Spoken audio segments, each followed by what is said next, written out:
النهارده الوجبه بتاعتنا خفيفه وفي نفس الوقت سريعه. دي صلصه المكرونه وسلقناها اهيت المكرونه القلم. هننزل في الصلصه.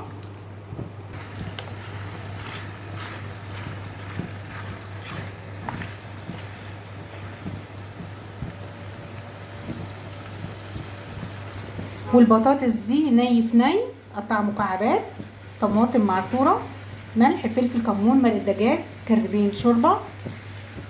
زي ما انتم شايفين كده جميله جدا جدا وريحتها حلوه قوي قوي ني في ني.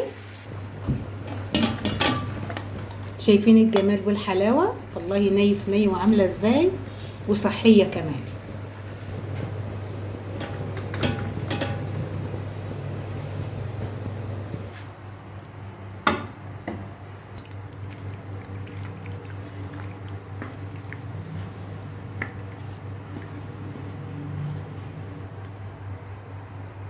شايفين المنظر الجميل ده؟ بطاطس باللحمه ني في ني، والمكرونه اللي بالصلصه، واللي عاوز برضو شوربه ولحمه مسلوقه. فعشان عملنا مكرونه عملت صينيه رز معمر بالسكر والفانيليا والقشطه. اوعي تنسوا اللايك والشير واشتراك في القناه. اشوفكم بكل خير يا رب. جود باي.